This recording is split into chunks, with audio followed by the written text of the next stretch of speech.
Hey guys, welcome to the channel. As you see in the thumbnail, what if future Ichigo attack by Unohana and fell in love with her? Before I start, please do support for more awesome content, and subscribe my channel and like this video. Go support and follow the Ballad-Eternal for writing that awesome fanfic, and also make sure to comment on this story, link in the description.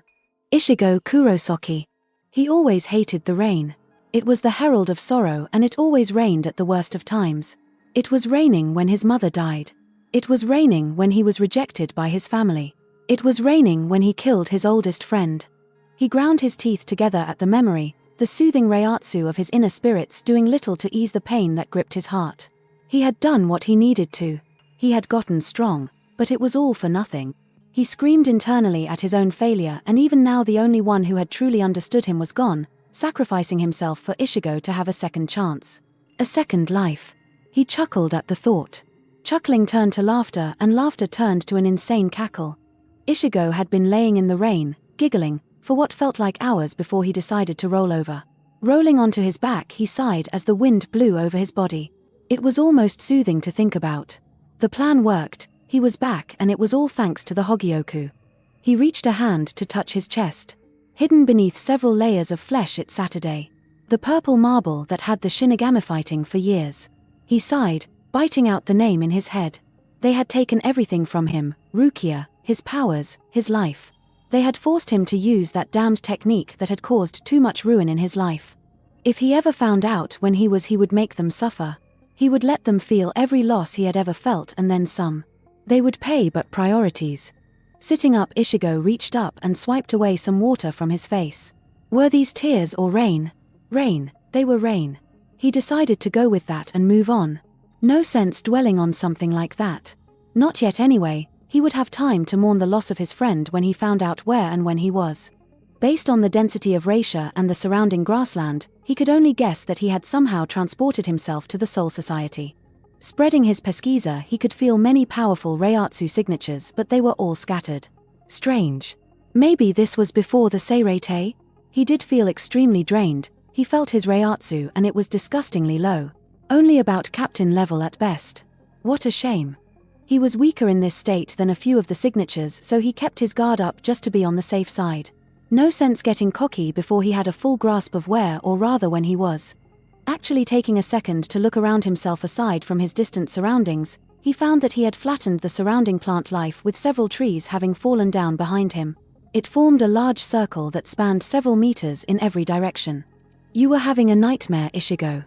We tried to hold in your reiatsu, but we could only do so much with you subconsciously resisting us. Ichigo nodded in thought. How long was I out? About a week, King. He needed to leave. He could already feel reiatsu, tainted with killing intent, on its way to his location. Not feeling like fighting at the moment, he vanished in Sonido. A boom in his wake that rustled the foliage before everything stilled. The only reminders of his existence being the large circle of flattened ground and the residue left behind by his dense reiatsu as it clung to the surrounding plant life. Leaping from tree to tree, Ichigo had traveled to where he felt to be the center of the Soul Society and found a small collection of cottages, somehow making the afterlife seem older than he thought it was. This was troubling. He only meant to go back a couple decades, but now it would seem that he is at least a couple centuries back. There wasn't enough proof of that when he felt Yamamoto and Yachiru deep in the Rukon. Now actually seeing the state of what was going to be the Seirei shook him. Crouching on one of the many roofs, he overlooked the spirits that passed under his vision. They all seemed simple, but from what he saw on his way here, he guessed he had landed in South Rukon around the 40s. These people were far better dressed, maybe the nobles, but they didn't have the haughtiness of the nobles of his time. They seemed more interactive, but maybe that was just on the surface. Zipping around the village with small bursts of Sonido, Ichigo finished his scouting and vanished for the outer reaches of the Soul Society for some alone time. He needed to speak with his spirits and sort everything out. Make a new appearance for himself. He needed a new identity so he didn't fuck the timeline up and subsequently prevent his own birth. Really all he needed was Isshin Shiba and Aizen and Bam, but the build-up would be difficult. Already he felt a couple massive reiatsu signatures investigate his arrival point. Both he recognized. The Flame Dragon and the first Kenpachi. Both had sharp edges to their reiatsus and were monstrous, but not as much as in his time. Finding a small alcove around a pond, he sat down. Ichigo relaxed his mind and body as he slipped into Jinzen and left the outer world for his inner. Ichigo opened his eyes to look upon what remained of his inner world. A shattered mess of floating building segments and strings of purple light that seemed to be one of the few things holding it all together. The sky above was red with an eclipsed crescent moon that was ever watching over its domain. Below Ichigo was the ground, or rather what was left of it. Large fractures in the pavement gave way to plant growth that started to consume the world from the ground up, similar to the steady destruction that was tearing the buildings apart from the top down. All halted by the flowing strings of purple. Taking a deep breath, he sighed while opening and closing his fist. His power was returning at a slow rate. With it suppressed, he could better tell where he was sitting at. Almost double a captain from his time, about where Aizen was while he was under the Shinigami's tutelage. The comforting weight of an arm around his shoulder notified Ichigo of the arrival of his first and closest inner spirit. Turning around, he was almost nose to nose with Sangre. "Nice of you to join us, King." The dual tones that layered Sangre's voice was a much-needed comfort. The manifestation of his hollow and Shinigami powers helped him throughout his time under Aizen-sensei. It was rough, and they had formed a kind of brotherly bond, even though he knew that Sangre was just an aspect of him. Was it childish to still want the opposite? He guessed it was, as he was the anomaly in his relationship with his soul. Ichigo grinned as he gazed out over the wreckage he had landed on when entering his inner world while pinpointing another of his spirits. Speeding off, he met the other aspect of his soul. He was an older, gruff-looking man, sporting a tattered black cloak and full mutton chops. His appearance changed with the death and subsequent absorption of his counterpart. Nodding to the spirit, Ichigo stood beside him and they settled into a comfortable silence. Both understanding and content with enjoying each other's presence. Sangre not so much. "We gonna stand around all day, or are you just here to see us?" Sangre pouted, causing Ichigo to let out a heavy sigh. The hollow really had no patience. Ichigo did concede that it was his own impatience that caused him to develop this way, but that didn't mean he had to like it. Curse the younger him all he wanted, but it changed nothing. "Yeah, I guess I can't stay here forever. Either of you see Hogyoku?" Sangre and the cloaked man shake their heads. Ichigo rubs his temple before looking back over the mass of floating buildings that litter his inner world. "She's probably just trying to fix the damage caused by my little stunt." Ichigo contemplated checking up on her but decided against it. It would take too long to find her in this mess. Better to let her sort it out than talk. He sighed as he allowed himself to feel a little before slamming his fist into a chunk of building, shattering it to dust. Breathing heavy, he opened and closed his fist, releasing the tension that he had been building up since he got here. Since he lost his friend, no, Stark was more than a friend, a brother. Shaking those thoughts from his head, Ichigo decided to leave his inner world. Closing his eyes, he felt a warning spike in Reiatsu from Sangre, but he already felt his visitor. She would just have to wait and then suffer for getting too close to him while he was meditating. Yachiru Unohana. She couldn't hold back the shiver as she felt a massive Reiatsu, comparable to her own, on the other side of the Soul Society. The thought of the fight that kind of power would bring made Yachiru grin like a Cheshire. Any who were nearby were given ample warning of her arrival through killing intent alone. They didn't have to feel her spiritual pressure to notice not to fuck with the Kenpachi. The first holder of the title was truly a terrifying sight to behold. Flowing raven hair that ended at her waist. Eyes as blue as the sky that sparkled with sadistic intent. Any who found themselves under her gaze were little more than cattle for the slaughter, but this was something that made her excited. The anticipation made her slow down so as to enjoy the weight of this new Reiatsu for but a moment longer. She relished the thought of what such an opponent would bring. The very thought made her skin crawl. Minazuki wasn't far behind in its thoughts. Anticipating the blood that would stain its blade made the Zanpakuto hum at the thought. No matter what happened during this fight or the outcome, this would be a fight worth all those years of yearning. Those years of searching. Those years of waiting for something that would be able to challenge her strength. Something she could sink her blade into without it dying. The both of them bore grins that heralded the promise of pain and destruction so few would be able to stand. She flared her power as she felt another on approach. Damn the dragon, who did he think he was? This was hers and he could have them afterwards. She found it first, so she got to cut its flesh first. Approaching the source of the massive Reiatsu, she was surprised to find nothing. Well, nothing wasn't quite the right word for it. The lack of what she wanted. She was standing in a large circle of perfectly flattened terrain. It was as if the source of the Reiatsu tried to contain itself. Strange, but not really important to her. She felt the arrival of the dragon but paid him no mind. As long as he didn't mess with her, she wouldn't interfere with him. It was an understanding they had. She could feel his gaze on her before he huffed and vanished in a flurry of shorinpa. Some art he had learned and he wouldn't share with her. She guessed that he kept it so she wouldn't kill even more than she already was. The owner of this reiatsu, she held out her hand to one of the many plants and let the black-red residue that covered it touch her. She had to suppress the chills that crawled up her spine. Yes, whoever did this would give her the challenge she had been looking for. If it managed to survive, she might even make it her pet and they would fight whenever she felt the itch. Yes, that would work out just fine. It had to survive first though. That would be the determining factor for her future plans. Arriving at the edge of a forest surrounding a pond, she found the source of her fascination.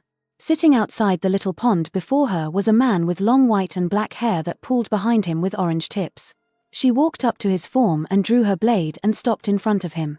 Standing at the ready, she felt the fluctuation in his reiatsu, that somehow kept rising, that notified her, he knew she was there. Slowly opening his eyes, she was shocked that they were different colors. His left was yellow with white sclera, with the right being a bright blue that was shadowed by black sclera. His eyes shifted subtly and Unohana's stomach dropped as her instincts screamed at her that she was in the presence of a predator. Something she hadn't felt in a very long time and a feeling she would remember and relish for the next millennia. Pleasure to meet you, Unohana Yachiru.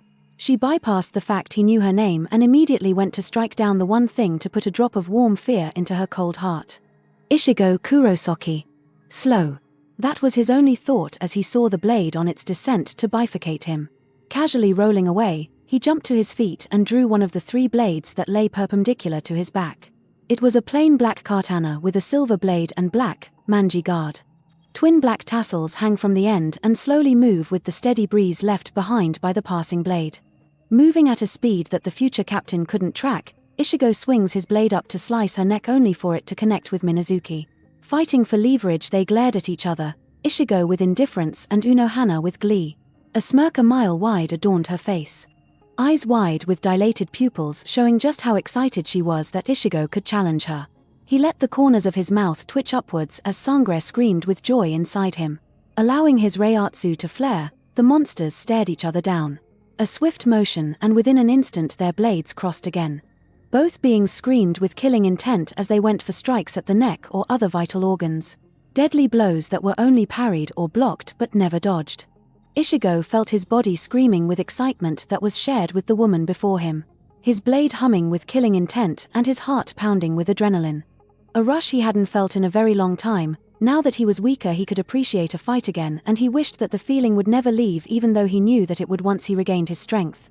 Picking up his speed he caught her off guard and rewarded her mistake with a deep gash in her right side. Blood sprayed the ground as she held her side. He smirked as he realized that she hadn't learned Kaido yet. It appeared he was farther back than he thought, about 2,000 years prior to his timeline if he wasn't mistaken. Aizen drilled the history into his head but he had trouble remembering it all.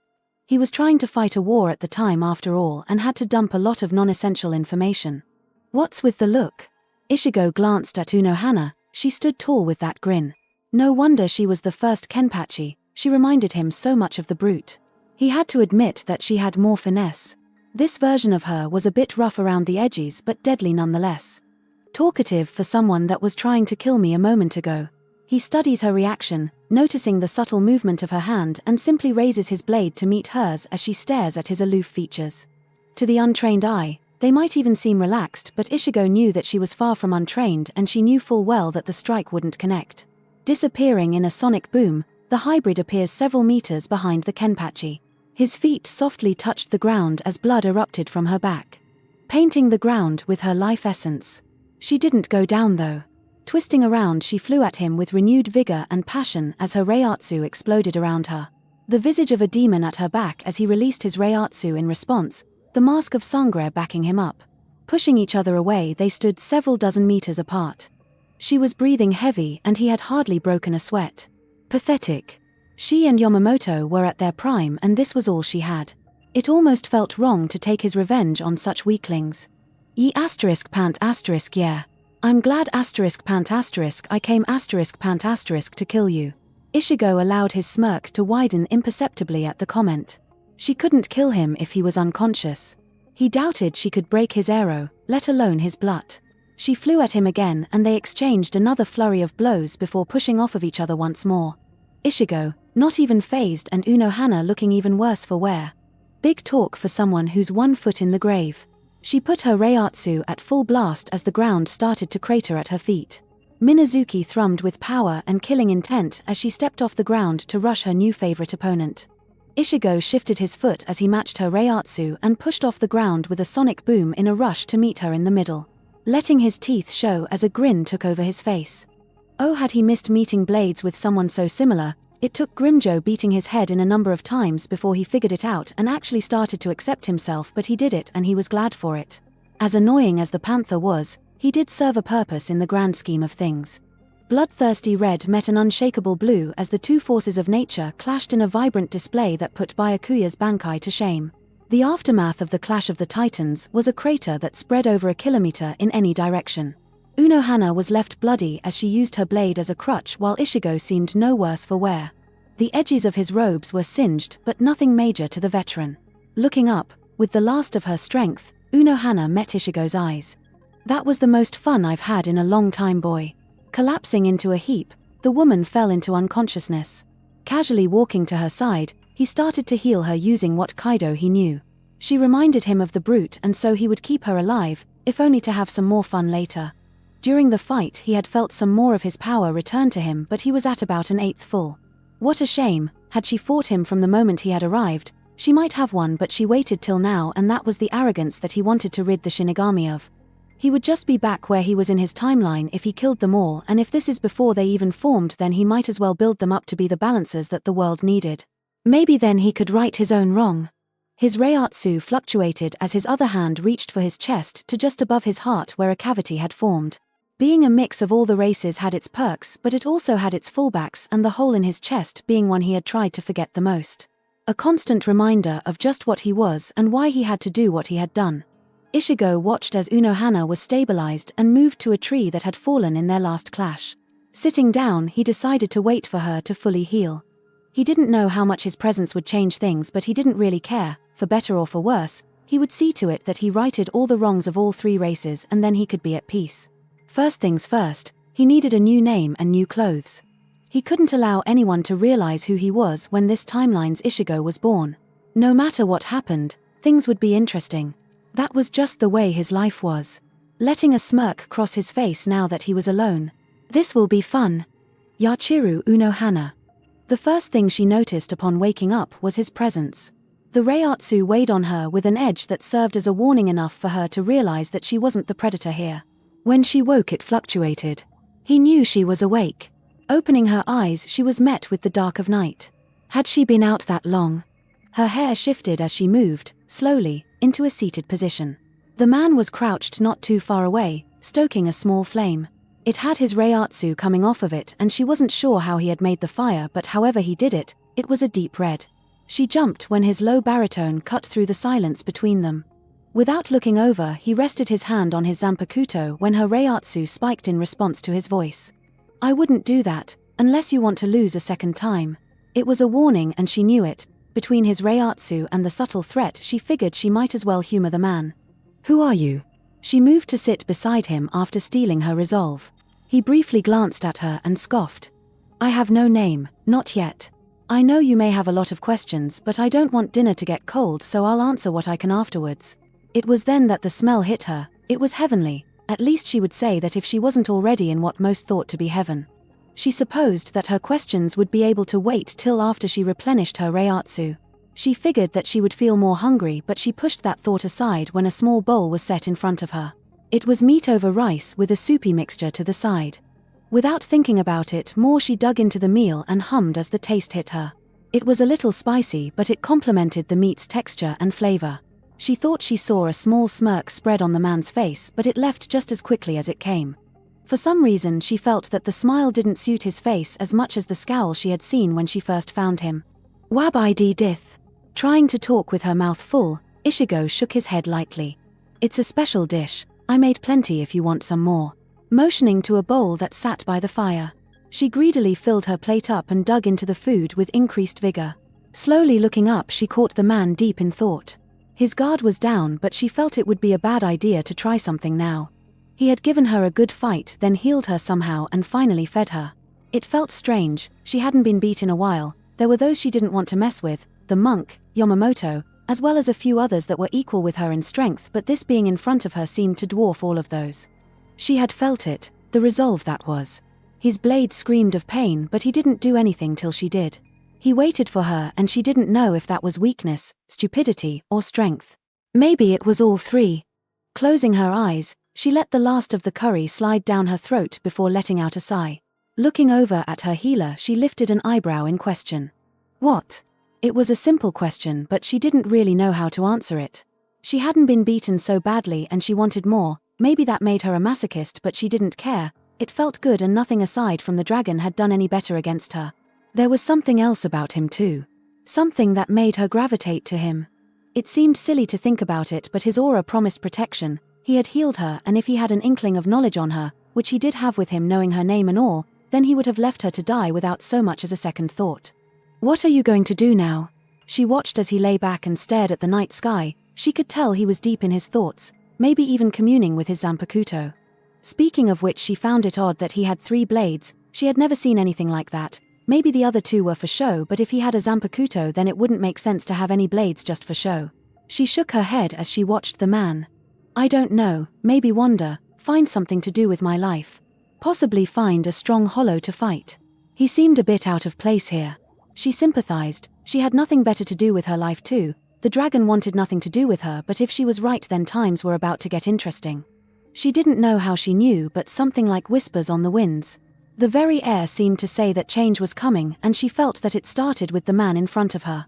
Whatever you do, I'll help you out. She hesitated at the end, feeling his reiatsu fluctuate at her statement. She didn't know what to call him and he had said that he didn't have a name. She let out a light chuckle as she thought of something fitting for the fighter. What? Her laughter caught the young man's attention. His raised eyebrow gained nothing more than another round of chuckles as she covered her mouth. Her eyes locked with his as he frowned, moving back into a seated position. I figured that if you didn't have a name then I might as well give you one since I am going to be following you after all. Tilting his head in challenge. Her face falling into a semi-serious tone. You're strong, other strong people will be drawn to you. I get to fight you and whoever chooses to fight you while you get to do whatever you usually do, win-win. He wasn't about to give though. Who said that I would fight you? Yachiru let her bloodthirsty grin settle on her features as she gripped the handle of Minazuki. Then I'll make you fight me, Shiroi Koge. Shiroi took a step back at the new name, allowing it to roll about in his head as he got approval from his spirits. Nodding his head, he holds out his hand as Yachiru looks at it questioningly. It's called a handshake. You grip each other's hands and it moves from up to down. Still looking at it with hesitation, she takes the hand and they shake hands. Shiroi then walks off. Slowly following behind Shiroi, Yachiru nods her head. Yes, change was coming and it started with the man walking in front of her and she would get a front row seat to that change. Shiroi Koge. Ichigo exited the Garganta over his hometown, Karakura town. The sun shone over the town as the afternoon bustle started to swing into high gear. His eyes shifted over the landscape as he fiddled with his white uniform. He had been granted permission to leave to see his family by Aizen-sama, but he was required to wear the uniform and he only had a couple of hours to do it. He had said that his friends had left for Soul Society, so their sensors in the area wouldn't be checked as often as they should, so he had that window to work with. A boom signified his movement from the sky to a large Ferris wheel. Staring out over the buildings he locked onto his old home, it felt like years, but it had only been a month and a couple weeks. Preparing to zoom closer, he was stopped by a familiar signature that stopped before him. It was at least captain in strength and a second was about to join it. Frowning, he looked over the figure that would stand in his way and his eyes widened. Hat and clogs. What are you doing here? Tipping his hat to shadow his eyes, Unohana frowned at Ichigo. The shopkeeper shifted into a comfortable stance, but all the lessons from Aizen allowed the Arrancar to see that he was ready to strike at any time. I'd have to ask you the same question, Holo-san. Ichigo openly gaped at the blonde. It's me, it's Ichigo. Unohana shook his head and drew Benihime. I'm afraid that you don't look nor do you feel like Ichigo, so I'm going to have to ask you to leave. Clouds started to roll into the area as Ichigo drew his own blade and frowned. Why wouldn't he believe him? He just wanted to see his sisters again. He didn't have time to prove that he was the same Ichigo. Sangre had been right. This was a bad idea, but he couldn't go back empty-handed. He couldn't leave without telling them he'd be back. His face contorted into a scowl as he regarded the Shinigami standing in his way. I really don't want to do this, but if you won't move out of the way, then I'm going to have to force you to move. Before he could blink, he had a blade at his throat, and Unohana was in front of him with Benihime drawn and laced with killing intent. Holo-san, I will not allow this to pass. Prepare to be purified, and maybe your friends will find you before they return. A second later, Unohana was the one with a blade at his throat as a boom shifted the air around the two. Ichigo smirked at Unohana's frown. The Aran car then sonodoed a few meters in front of the shopkeeper. I don't know what you remember from before, but Aizen-sama has opened my eyes to your lies. He told me of my father and mother, things you and he tried to hide from me. Unohana frowned as he shadowed his eyes under his bucket hat. He has been training me to fight the Shinigami for taking Rukia away from me. You don't have to be my enemy, but if you stop me from talking to my sisters with what little time I have left, then I am left with no choice but to fight you, Unohana. I'm afraid I can't allow that to happen. Ichigo's scowl deepened as he lunged at the shopkeeper.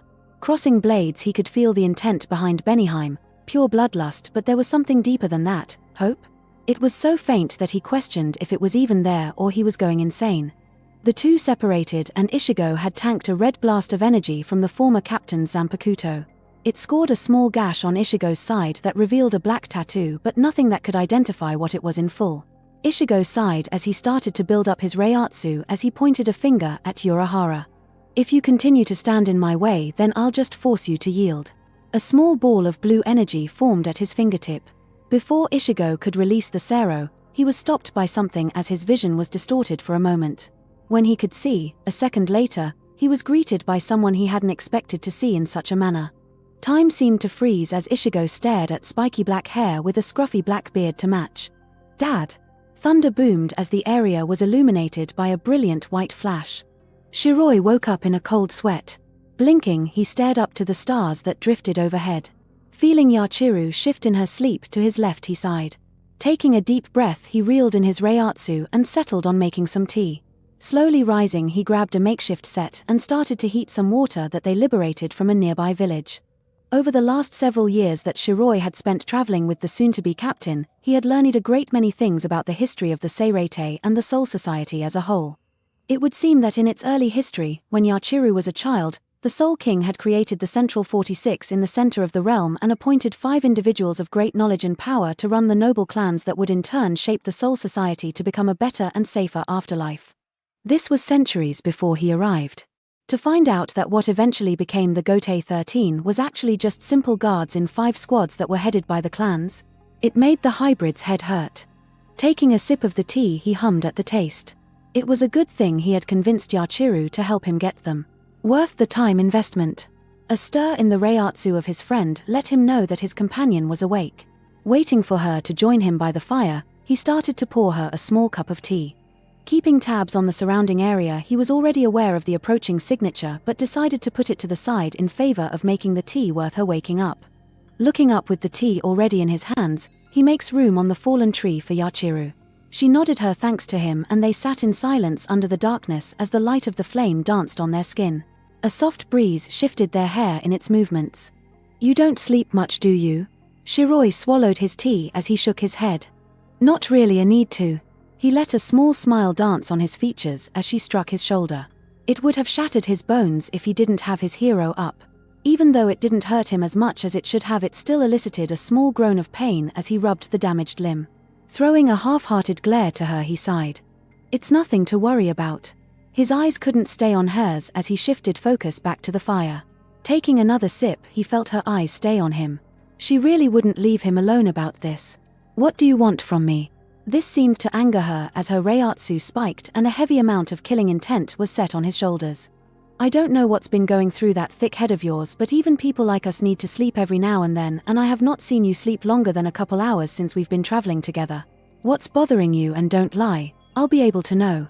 Turning to face his newest headache, he didn't fail to see why everyone seemed to fear the future captain in his timeline. She had a point though, even if he didn't want to admit it. Half-truths are always more beneficial than full lies. Ichigo. The lesson from Aizen still clear in his mind. It was that training from the mastermind that allowed him to fool the threat that followed his sensei's death. Gripping Sangre for strength, he let out a sigh. Better he faced this now, before it came to bite him in the ass later. He shifted his focus to the stars above as they danced against the black backdrop of the sky. Decades before we met, I had family, friends. Sometimes it's hard to forget. To push all the memories aside to deal with the moment. Turning to face her, she could see the tightness around his eyes, the small sad smile that graced his lips. He watched her turn her focus to the fire and he followed her example. Uncomfortable in the silence that had settled between them, he almost forgot the reiatsu that had been dancing around his senses for the last hour or two. "We have company." The simple remark snapped the hybrid's company out of her thoughts as they raised their reiatsu to signal the other signature that it should approach with a healthy amount of killing intent so that they knew if they ran then it would have nothing but death at its doorstep. Shiroi was surprised when the Kenpachi threw him a mirthful glance. "I'm kinda hoping it's someone a bit more interesting." They settled into a peaceful silence with neither knowing just how right the hybrid would be. After a few minutes a figure stepped out of the shadows. As their person became more clear, it was revealed to be a man that appeared to be in his late 20s, sporting a massive grin. He wore a long-sleeve, deep blue kimono with a contrasting bright orange obi. The obi was embroidered with small fireworks and dazzling colors, but the most prominent feature of the man was a small symbol embroidered that had Shiroi taken aback. He'd recognized that symbol anywhere. The symbol of the Shiba. Slung over his shoulder was also his zanpakuto that was tied with a clasp that centered on his chest and took the shape of a small cannon. The Shiba gave a casual bow and rose to lock eyes with the two. "My name is Shiba Hideki, second head of the Shiba clan. Might I ask your names?" Shiroi turned to give a questioning glance to Yachiru and she nodded. He shrugged his shoulders and gave a return bow that the current Kenpachi imitated. "I am Koge Shiroi. And I am Unohana Yachiru, the first bearer of the title Kenpachi." Hideki seemed pleased with their responses as his grin widened. "Pleasure to meet the both of you. I have an offer to present to the both of you from both the Central 46 and their current head of defensive operations, Yamamoto Shigekuni." "What kind of offer, Shiba-sama?" Shiroi spoke for the both of them for now as Yachiru hadn't really the tact necessary yet. The Shiba seemed to be caught off guard at the words though. Holding his hands in front of him, he took a step back. "Please, for the love of the Soul King, don't add honorifics. Hideki is fine or Shiba-san around the other nobles. As for the offer, we are expanding our military and have several openings. Myself and some fellow members of the current guard were sent out to find the strongest we could, and from your frequent clashes, you both have been found to fit the bill to be leaders among the new guard." This threw Shiroi off for a second. He could feel the Kenpachi keeping an eye on him and Hideki, but he couldn't get a grip till he felt a hand squeeze his shoulder. Turning, he found the determined blue eyes of his companion. That combined with the soothing reiatsu of his zanpakuto allowed him the ability to nod dumbly to the Shiba. This was new. Just how far back in time was he? Unohana Yachiru. She didn't know what to think about the offer. It held the promise of other strong people to fight, but since she had met Shiroi, she hadn't felt the need to kill as often. Sure, she would go out while he slept and kill the strongest reiatsu in the area, but that wasn't nearly as often as it used to be. She had changed, for the better or worse she didn't know, but she had changed. Following the noble, they were led to the center of the Soul Society in front of a large building. It seemed to span for dozens of meters in either direction. In front of the large building was the number 1 inside of a diamond. The structure wasn't fully complete as there were many workers still laying the foundation for a garden just behind the building, and both powerhouses could feel multiple massive reiatsus inside, including the dragon. Opening the door, Hideki introduced the two as they stepped into the room. The room was massive, more so than it initially appeared on the outside. A high ceiling and large red walls reached up to the half-built roof, with the rafters being the only portion of note above the hall. Sitting in a chair at the far end of the hall was the dragon. She could see the small upturn of his lips that gave away his smirk. "May I present Unohana Yachiru, the first Kenpachi, and Koge Shiroi." The hall went silent at the Shiba's declaration, and a loud chuckle was heard from one of the many people currently standing before Yamamoto. "So they got you too." The man stepped forward and both the new arrivals grinned as they charged each other to clash blades. Unohana with her bloodthirsty gleam, while Shiroi held mirth and surprised everyone with playfulness in the twinkle of his eyes. Grins adorned all three of them as they broke apart and sheathed their blades before the man gripped Shiroi in a bear hug and picked him up and off of the ground. "It's good to see you again, Yamato." Shiroi had nothing but joy at seeing an old enemy and rival. "You as well, both of you. I assume you two will be joining the rest of us for the ceremony and brief." Yachiru watched as the two men conversed as they headed towards the larger group and started to introduce him to the rest of those in the chamber. Smiling lightly, she approached as well, the gleam in her eye alerting all that she was not to be messed with, and found solace in the fact that she, at least, wasn't the only female there. When Yachiru took the position of captain of Squad 11, she didn't think about all the paperwork that went with the position. There wasn't too much that she was drowning, but they were coming out with new forms every year. Her door opening alerted her to the arrival of her friend for the last couple decades. Koge Shiroi. His long hair now only reaching to the nape of his neck instead of his lower back. Those dichromatic eyes, so easy to get lost in, and his smile. It had taken years after becoming captain for her to get him to smile. He also seemed to do it more often around her, but she had a feeling that it was more likely because he was more comfortable around her. "What can I do for you, Captain Koge?" Holding his hand to his chest, Shiroi took a step back in shock. Mouth agape as he started to fall backwards in mock hurt. Actually starting to fall backwards, he held his hand out and tried to grab something before he hit the ground. Reaching out her arm, she grabbed the falling captain and giggled as she helped him to his feet again. Dusting himself off, Shiroi bowed in thanks. "Can't I just drop by to talk with my favorite Kenpachi?" Yachiru shook her head with a smile as she threw a questioning glance at Shiroi. She wasn't amused. "I'm the only Kenpachi." Shiroi sighed and his features settled into a frown. "Yamato and Shiba wanted to speak with us on Yamamoto's behalf. Apparently there's something happening in the Rukon." Yachiru tilted her head in question, but Shiroi was already out the door and shunpoing away. After catching up to her old friend, she finds him at a small ramen shop in the Rukon. Asking where he is, she is led to a back room and finds Hideki Shiba and Kaseki Yamato sitting with Shiroi. Her friend waves her over and places a sound barrier around them as they wait for their food. "So what's all this about?" She turns to Shiroi and pins him with a glare. He takes on a serious expression and pulls out some papers before handing them to her. Looking them over, she frowns. Several members of Squad 9 had gone missing with no remains being found. Looking up, she hands the papers back with the files of all those missing to Shiroi. Our group and the Yamamoto suspect some uprising that might be happening in response to our new military system. It would seem that nobody really likes that their lives are in the hands of criminals." She nodded her head. It made sense, she wouldn't in their shoes, but who better to protect the people than those that already controlled them?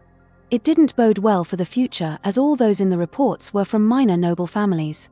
Those closer to the people. She guessed it was only a matter of time before something happened, but what could they do to suppress this kind of uprising from happening? It seemed inevitable. What does he plan to do? Yamato shrugged and Hideki frowned before he moved to stand before Shiroi pinned him with a glare till he reluctantly sat back down. It wasn't surprising, it was on Yamamoto's request that the Gotei had been made. Central was still getting used to sending more of its members to join, but the intake was slow at best. "On to a better subject, I heard you two were planning a date." Yachiru gained a slight tint to her cheek but stood up and drew Minazuki and held it at the offending Shiba's throat. Yamato was sitting back with a smug look on his face as he watched the Shiba get what he deserved. The four friends had quieted after that as they waited for their food. Soon it came and they started eating. Yachiru could feel eyes on her, and when she looked up she found the two across from her looking to her left. Turning, she found Shiroi sitting with an empty bowl but sitting as if nothing was happening. A noise from the two brought her attention back to them as they seemed to stifle their laughter. Looking back down to eat, her chopsticks met the table and she froze. Slowly looking back at Shiroi, he was holding some noodles in his chopsticks and froze as he slowly turned to meet her eyes. Panic flooded his features as he vanished in a blur of shorinpa. Hideki and Yamato burst out laughing before a cold feeling crawled over them as they looked back at the Kenpachi to see an insane glimmer in her eyes that reminded them of who she was and what she could do. They couldn't have left faster in their own flurry of shorinpa. The only sound left was Yachiru's calm breathing till a snap sounded through the room with Shiroi no longer there to maintain the barrier. Slowly rising from her seat and pushing in her seat, she went out in search of her prey. He would pay for doing what he did. Nobody steals food from a Kenpachi and leaves unscathed. Yamamoto Janryusai. Yamamoto was starting to get frustrated. He had just been sent out of the central 46 chambers empty-handed again, and it was all due to their arrogance. He swore if they didn't pay him then he would kill them all. He hoped that one day someone could take his place as the captain commander so he could retire and kill them in his retirement. The Gotei had only been around for 30 years and it already gave him a headache. Before he met with Central, he had to quell another smaller uprising in the 32nd district in West Rukon. It was starting to become a problem, and now he had another captain at his neck trying to get his people back. He didn't know what to do. Stopping, he got an idea. He didn't have to do anything, but what if someone else did? Walking swiftly back to his office, he started work on drawing up an order that Central couldn't refute. For once he felt that he could do something for those defenders that he called captains. Standing before the assembled captains, Yamamoto sighed. He watched with wary eyes as the captain of the 5th sulked as he kept throwing glances at the captain of the 11th, while his 9th and 10th captains held knowing smirks. He feared for the future of his Gotei if these were the beginning of it. It took him 20 years to teach them everything he knew, and they all were familiar with each other's Bankai's abilities and could work as a team to fight anything that sought to destroy the Seirete, the name the nobles had set for the central point of the Soul Society. Raising his reiatsu, the room fell silent as he began the meeting. I call this captain's meeting to order. I have summoned you all here to discuss the disappearances in the Rukongai. The voices in the room rose as the dragon closed his eyes. Throwing his pressure down on the children in the room, he opened his eyes to watch as most started to sweat, with only a handful able to withstand the weight of his reiatsu. Why should we care? He had expected this kind of response from her. Uchikabai Madoka. She had one of the largest slave rings in the Rukon and had a hand in separation an immeasurable amount of families and killed at least double that number in her efforts. Ruthless and cunning. It's best that she is here under the watchful eye of himself and Central. That didn't mean he had to take her concern into his consideration. He couldn't be a hypocrite. He had killed more than all of the individuals in the room combined. He was a brash man in his youth. We should care because we are now the defenders of the Soul Society. Granted, we defend the Seirete first, but right now we are needed to quell the unrest in the district. The second that is done, then you can go back to doing your regular activities. Nobody missed the malice in his voice, but he didn't care. If any had a problem with it, he could show them why he was put in charge of them. Reflecting on his position, he let a frown slip through his mask. He was just a glorified babysitter for these criminals. Simply because the Central couldn't do anything to stop them themselves. Sir, what would you have us do? The voice of Koge broke through his thoughts as he took a moment to collect himself. Locking eyes with Koge, he saw something. He didn't know what it was, but something was off about the boy. He wasn't well known, just appeared out of nowhere and began to travel with the Kenpachi of all people. That look though, it had depth, a depth he hoped he never saw revealed to the world, for he feared that the world wouldn't be able to contain it. It was that look that made him send Shiba out to find the boy and the Kenpachi. When they first fought, he found the boy next to the downed body of the Kenpachi, calmly resting as if it was no issue. He felt that she was healed and figured he was simply waiting for her to wake, but why? Why continue to let her live if he fought her in the first place? And that's when he felt it. That killing intent so powerful he almost took a step back. In an instant the boy was behind him and he could feel his blade at his neck. Yamamoto remembered that feeling to this day. The boy knew how to learn and stay in line, but he feared the day he had enough of Central's crap. Refocusing, he answered the man's question. I'm going to send out 2 of you to the source of this, and you have free rein to take care of the situation from there. The only stipulation you have been given is no killing of the innocent. How boring. Next time you call a meeting, Yamamoto, make it at least worth the time. Tsuneyashiro Taka started to walk out of the room before Yamamoto's spiritual pressure weighed heavily on her shoulders. Sweating, she turned to glare at him, but his imposing form just kept staring her in the eye. Next time you try to leave my meeting hall, request permission, or I'll have you dealt with, whelp. Struggling to stay standing, she nodded before coughing and walking back to her position as the captain of the 7th while trying to maintain as much dignity as possible. Yamamoto tried to ignore the snickering from Shiba and Yamato, brushing it off as normal. Before this meeting is dismissed, do we have anything else any of you wish to bring up? Looking over his captains with a watchful eye, he sighed. When nobody spoke up, he stood up. Very well, if there is nothing more to discuss, then you are dismissed. Captains Koge and Tsuneyashiro stay behind. Watching as the rest of his captains left the hall, he walked into his office, motioning for the 2 captains to follow. Entering, he sat behind his desk and pulled a file out as Shiroi and Take joined him. What's this about, head captain? Yamamoto watched the difference between the 2 and nodded before sliding the file forward to Shiroi. These are the files associated with the missing members of 9th Division. You both will be sent to the Rukon with the objective to eliminate the top brass of the revolutionary force. Koge, you will go in and act as one of them, while Tsuneyashiro will take her squad and yours to attack them. Both nodded, but Taka held contempt that Yamamoto could see through. He really hoped she'd die in the upcoming war because he wasn't sure how long he would be able to deal with her. I'm curious, Jan Ryusai. He raised an eyebrow in response to the question as he watched a figure clouded in shadow walk out from one of his walls. It would be an honor. The being nodded before sitting down across from the old Shinigami. Where do you plan to go with this? The Gotei? Indeed. Yamamoto stroked his growing goatee as the two sat in silence. We can't keep living like savages. You started with the nobles, but I don't believe that is enough. They think themselves too high. I want the Gotei to provide what you promised to all those that come here. They will become defenders and figures to aspire to be. Even if they only let me have the worst, I'll show them that they can be the best and let them eat their words. Thank you, Jan Ryusai. I'm glad I picked you to lead them, but I have a word of warning. Yamamoto looked back over to the figure with a questioning gaze. What warning? The figure chuckled before rising back to a standing position. The shadows aren't as they seem, but they will aid you when you need it most. After speaking its piece, it vanished back into the shadows, leaving Yamamoto to think on its words. Ichigo moved slowly through the Seirei as he picked off the weaker Shinigami that patrolled, moving their bodies into storage sheds and other miscellaneous buildings. Aizen had sent him to collect that, and he would be damned if he failed by getting spotted by some low-level Shinigami filth. At first it wasn't personal, but after attempting contact those years ago they would reap what they had sown. Another patrol down. Seriously, this was like swatting flies. He slowly made his way to his destination, the Research and Development Building. The center of Squad 12's territory. Even with the self-destructing Shinigami pawns, it was surprisingly easy to get here. Moving toward the main entrance, he slowly placed a hand on the main door. As expected of the mad scientist, the one who tortured Quincy and called it experimenting. Who tortured his kin. It made him sick to his stomach. Just beyond the door was a lethal gas that Aizen had trained him to sense.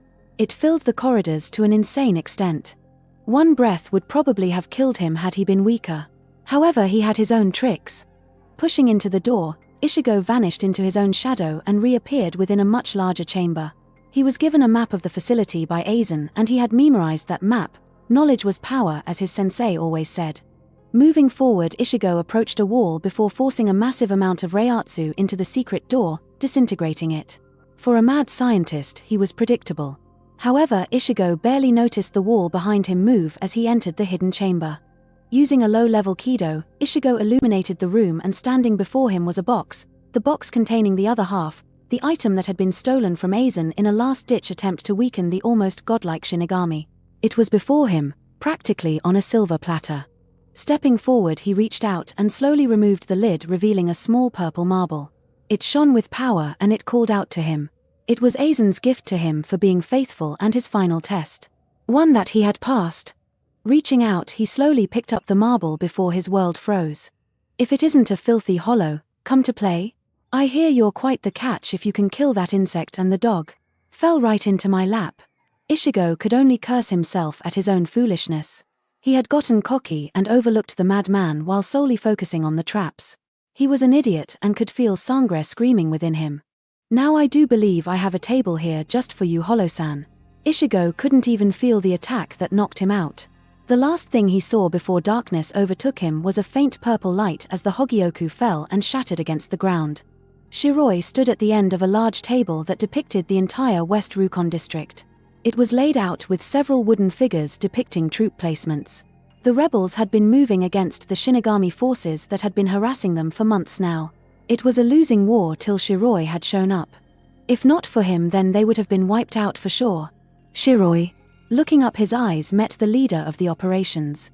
Takama Mizuki. She was the most imposing in the room as well, with sharp green eyes that matched the green kimono she wore. A katana with silver ito sat against her hips. Yes, Mizuki-san. She pointed at the war map expectantly as Shiroi scanned the map for the change she made and spotted it quickly. Your thinking is correct. From my experience as a captain and with her, she would move teams to secure a foothold within the 32nd. It could be used as a staging point to launch attacks at much farther districts. We should move squads to intercept and prevent any foothold they may attempt there, as that could mean the end of this war with their victory. She nodded and gave a quick glance to see the rest of the generals nodding. Even while lost in thought, you provide valid advice. No wonder you were a captain. Shiroi ignored the comment in favor of heading out. He needed some time to clear his head. It had been so many years, but the scars never healed. It was a parting gift from that bastard before he died. One he would never forget. He had noticed Mizuki begin to follow him once he had left the war chamber and slowly trailed behind him at what might be considered a safe distance. When he stepped outside, he was greeted with the gloom of deep grey clouds rolling overhead. Massive behemoths that heralded the coming of a massive rain shower. How he hated rain. Frowning, he gave Mizuki time to catch up. She wasn't a bad person, and that made him hate his mission even more. These people fought for what they thought was right and they were willing to die for it. It's the only reason that he had let the war drag on as much as it had. It was supposed to be a quick operation to put down the insurgents' leaders and cause them to lose hope before admitting defeat, but he had allowed it to progress into a war of attrition. He was helping them. Pinching his brow, Shiroi mulled over how Yamamoto would respond, not wanting either side to lose. He would get his taste of Ryujin Jaka for sure. Turning, he locked eyes with the woman that had inspired him to commit such acts of treason. "Why were you following me?" She took a small step back before it appeared she had found her bearing and started to approach the captain. "Why did you join us?" That was an odd question. It struck the hybrid by surprise. What reason did she have to question his motivation? Sure, she had asked the question before, but he responded perfectly. Sure, he hadn't felt the need to use hypnosis, but he shouldn't with Rukon citizens. His lies should be enough. Granted, she was one of the top generals and was no pushover. She had the potential to become a captain. In terms of raw power, she was about third seat level. She didn't have a Zanpakuto, but once she did, she could become a force to be reckoned with. Haven't I answered this question already? Turning away to gaze at the clouds as they shifted into each other in patterns that none could decipher. He felt her expression shift into one of shock and hurt and anger. He could feel it in her reiatsu as well. It was something he secretly enjoyed.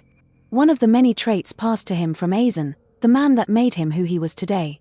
You may have answered it, but you never directly answered the question. You've always turned the conversation around or honeyed your words. I've noticed but kept my mouth shut, but you should at least tell me. After you saved my life. Shiroi flinched subtly at that. She was letting the agitation get to her, but he couldn't help but relate to that. He had been in the same situation when Jin had betrayed them. Jin was a friend, a close one, and when he found out that the fox had betrayed them, he hunted the man down, cornered him and asked him the reverse. Why had he left? Why had he abandoned his home? Shaking the emotions out of this head, he frowned as the first droplets of rain began to fall. How he hated rain. She deserved an answer, he knew, but what was he going to tell her? What would he say that could legitimately help the situation? Listen, the truth is that I was originally sent as a spy. I was told to infiltrate and kill the top brass as the Shinigami eliminated the uncoordinated weaklings. The war was supposed to end with your head on a pike. He didn't look at her, his voice didn't waver, and he could feel her going through a lot of emotions right now. Fear, hate, regret, sorrow. All of it drove him mad, but he also had a job to do and he'd be damned if he didn't get it done. He may be able to snuff out Yamamoto's flame in an instant, but that wasn't the goal anymore. He was a pawn in his own game. Heh, you're kidding, right? You shouldn't joke like that, Shiroi. What about the state we found you in? And she walked up to him before he focused his reiatsu on her, pinning her to the ground as she struggled for breath. Turning around, he slowly walked up to her as realization and anger contorted her face. It all was slowly replaced by fear in the end, and it was that fear that made Shiroi smile. Kneeling down, Shiroi smiled sadly. When I got here, I found you. You showed too much promise and your cause was just. Something about that made me actually side with you, and so now I'm here. Please don't make me regret not killing you. Standing up, he released the pressure and vanished in Shorinpa. Takama Mizuki. Several years prior. It was supposed to be a routine recon mission. That's how it always starts, right? A routine mission gone wrong. Well, that's not really the case here. When her team arrived at the location of a possible captain, what they found shocked them. Standing in a massive crater, barely covered by the clothing on his back, was a Shinigami captain, and not only that but the Shiroi Koge. He was said to have fought on equal footing with the Kenpachi decades ago. She motioned for her team to stay and monitor the situation from a distance as she engaged. She wasn't captain level, but if they were this badly hurt, then she held confidence. Sliding down the side of the crater, she slowly approached Shiroi. The ambient reiatsu in the air seemed to move around her as if it had a mind of its own, but she decided to ignore that in favor of taking in Shiroi himself. He was definitely a fighter, but one thing that took her by surprise was that there was a kidu covering his chest. She didn't realize it at first, and she should berate herself for investigating that thoroughly before taking him back to base as a prisoner. Help, Me. Those were the only words out of the Shinigami captain's mouth before he collapsed to the ground in front of Mizuki. A small dust cloud surrounded him after hitting the dirt before she called for backup to bring the man back to base. If he was down, then they must have turned on him, and if that was the case, then she had an obligation as a member of the resistance to help him. He could become quite the asset. Unohana Yachiru. Walking through the halls of the 11th Division, she found it oddly quiet. Shiroi had been doing his work for a few years now, and he would occasionally return to spend some time with her, and she cherished every moment. He had explained his thoughts to her, and as much as she wanted to smack him upside the head and call him an idiot, she couldn't help but agree. They had determination and a cause worth backing. She knew that the Gotei was nothing more than a band of criminals, and she couldn't expect everyone to just suddenly agree with everything that they were doing, but she also couldn't just stand by and let his subordinates die cause he saw promise in those weaklings. Shiroi had said he had a plan to bring everyone together and stop the fighting, but she couldn't see what he could do. It seemed like a fool errand, but she believed in him and she couldn't really say no to him, so she left the subject alone. He would do what he did. Even if she tried, she wasn't strong enough to stop him. It took all of his strength to hold back enough for her to damage him to the extent that she had before she left him to be found by the rebels. She had a captain's meeting to go to though, and she couldn't allow herself to be distracted by these thoughts, so she moved them aside and vanished in an expertly executed shorinpa. Arriving outside the Squad 1 barracks, Unohana saw several of the captains already inside standing in formation. Shiba and Yamamoto sent small waves, but she could tell their minds were elsewhere at the moment.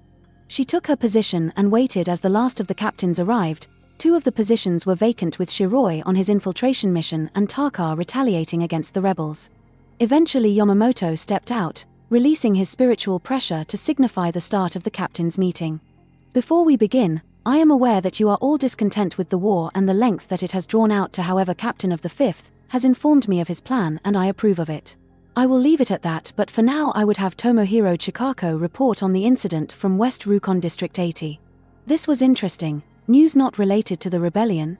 All eyes were now on the captain of the 2nd. Blowing some of his messy, brown hair out of his face, the captain stepped forward to address the meeting room. I had sent several assassins out to monitor the flank of the rebellion, and those individuals reported back to me last night. There was a sighting of a Vasto Lorde class hollow roaming the forested areas in District 80. I sent them back out to gather details on the Vasto Lorde's abilities. However, only one of the 15 sent out returned, and they were in bad condition. A few of the captains turned to Tenjiro, who simply nodded in response. When the assassin recovered a few hours ago, she reported that the amount of killing intent being emitted from the hollow was on par with the captains of the 11th. She also reported the appearance of the hollow. Blood-red hair that reached its lower back with black fur around its body aside from its wrists and collar, which had white hair. The most peculiar thing about this hollow is that it had a black mask. Pitch black was her comment. This caused much confusion among the captains. First a Vasto Lorde, and now it's a unique one as well. It must be powerful. Bloodlust filled the room, but Unohana didn't care. This hollow was hers and she would take its head as a prize for Shiroi. He would be so happy when he found it hanging on the wall of her office. It took everything she had to not run out of the room right now, but she felt Yamamoto's eyes on her, so she restrained herself and culled her bloodlust. We will approach this situation with caution. I do not feel the need to go out myself. However, I am willing to send Tomohiro as well as 2 captains of his choice. However, Unohana Yachiru? She turned to lock eyes with the dragon as she felt her body go numb. His gaze held a tone that his next words should not be ignored. You are not permitted to leave the Seirei until the situation is dealt with. Am I understood? The Kenpachi could only bow in response, as the pressure he placed on her would allow for no other form of response. Since that is now settled, Captain Tomohiro, report to me once you have your team put together, and we're putting the Seirei on high alert, so make the proper preparations. Dismissed. With that, Yamamoto exited the Great Hall, leaving the captains to discuss the contents of the meeting and plan their next move. Unohana was pissed. She wouldn't be surprised if Shinigami on the other side of the Seirei could feel her killing intent at that moment. Not that she'd really care either way. She had just been denied access to leave the Seirei by no less than Yamamoto and Shiba. If she wanted to, and right now she really did, she could defeat both of them without expending herself too much. She really, really wanted to. They were preventing her from checking up on Shiroi after all. Apparently on Yamamoto's orders no less. We're really sorry to say this, but orders are orders, and I don't really feel up to being a sacrifice to Ryujin Jaka. Hideki Shiba sheepishly rubbed the back of his head as he sported the most awkward smile he could manage. There was an audible smack as Shiba face planted in the dirt. It's true and I'm sure he's fine. I mean he beat me in my Bankai, so it's likely that this Vasto Lord is small fry compared to him. I mean the thing let one of ours escape anywhere. Without tactics all that power is next to meaningless against one of us. It was Kiseki Yamato's time to offer words of encouragement.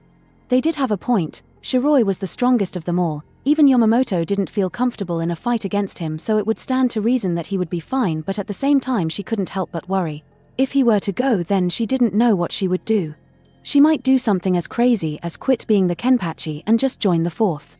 She shivered at the thought of not being in the combat division. Putting those thoughts aside, she frowned at the two blocking her path. He really chose you because of your connection to me? Shiba crossed his arms and attempted to put on a front. I can neither confirm nor deny your claim. This only earned him another close encounter with the ground.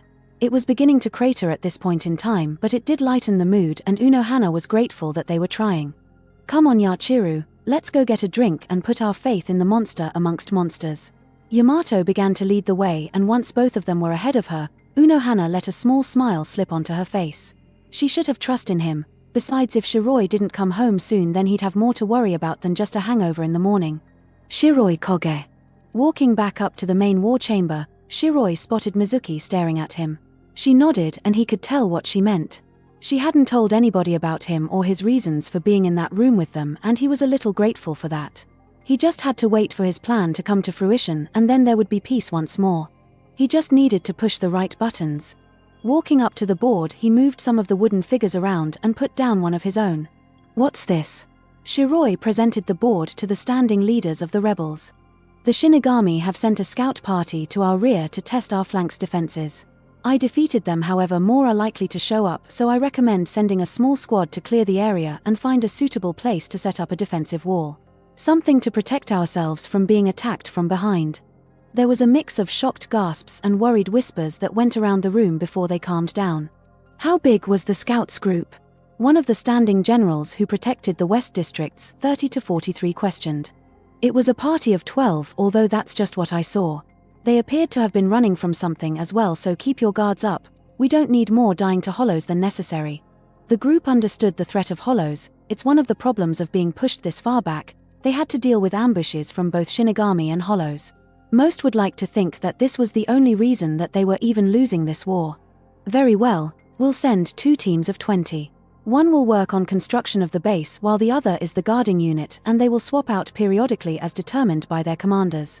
Shiroi simply nodded. He didn't understand why they wanted everything to go through him, but it did have its advantages. Over the years he had built trust and respect towards him, and when he made a plan it usually came out with the rebellion as the victor. Although this would end up being a hindrance to the future of his plan. However, if the need arose, he could just send Sangre off to do the work for him. It would be good to let the man have some exercise. He chuckled under his breath as he felt resentment radiating off of his blade. He lightly caressed his blade till he felt Sangre calm down before refocusing on the situation before him. Sounds like a plan. Make sure they leave by sunrise tomorrow. It would be better the sooner we can get those defenders out there. With that comment, Shiroi left the rest to the generals. They had enough common sense to take care of the situation, and soon he could get the ball rolling.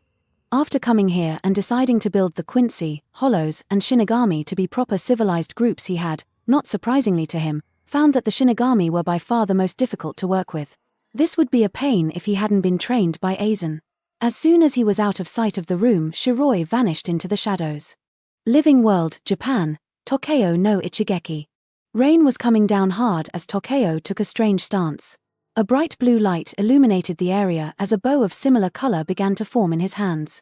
It was almost fully completed before disintegrating in his hands. The remaining spiritual particles dispersing in the air. He stood there for a moment before he began to form the bow again. He had been training like this for months now. Ever since he had learned who his father was, he was determined to make him proud. He was the first in a line that would become the foundation of a great empire, and while his mother was the connection to the clan and his father married into it, he would bring honor to both of them. He would not let his clan's great name be disgraced by one who could not wield such great power. Tokyo. A light female voice rang out. The young boy's head perked up at the sound, and he turned to see his mother standing in the doorway. Heiami no Ichigeki. She was the personification of the word beauty. Words would not do her enough justice. It was no wonder his father had asked her for marriage.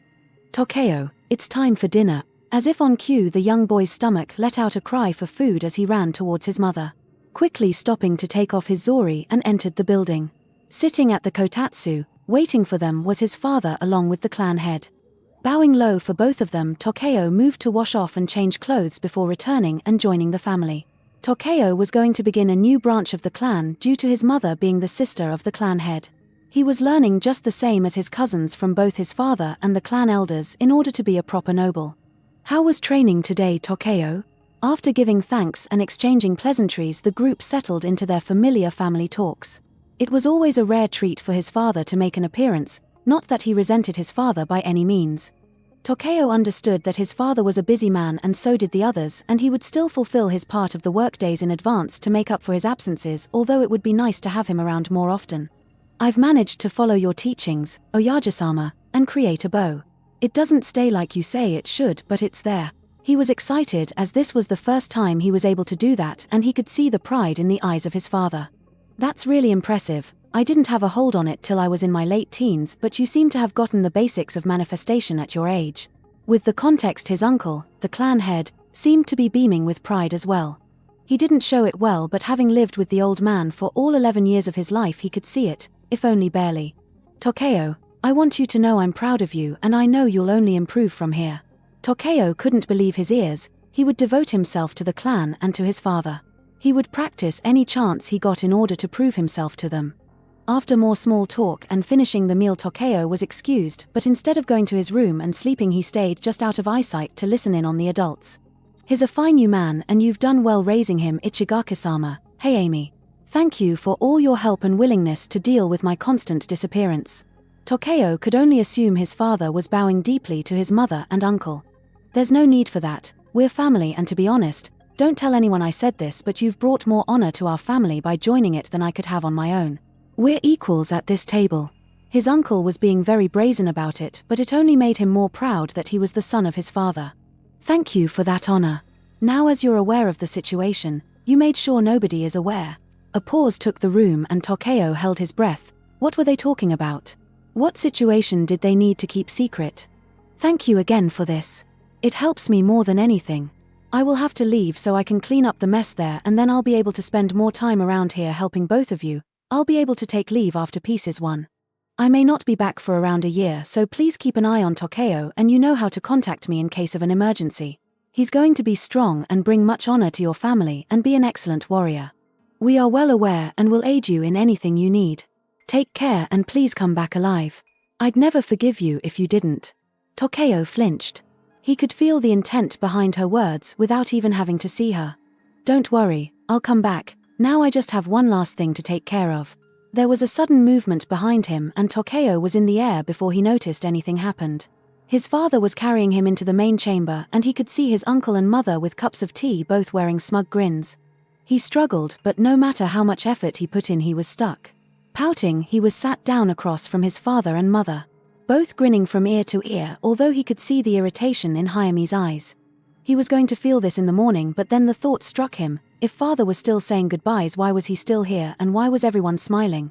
"I wanted you here so we could share the news with you."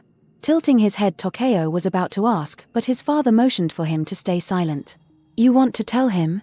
Nodding, Hayami slid a document for Takeo to read. It took a few reads before the idea sank into his head and he had time to process it, but when he did, he stood up and screamed in joy before tripping and smacking his face against the floor.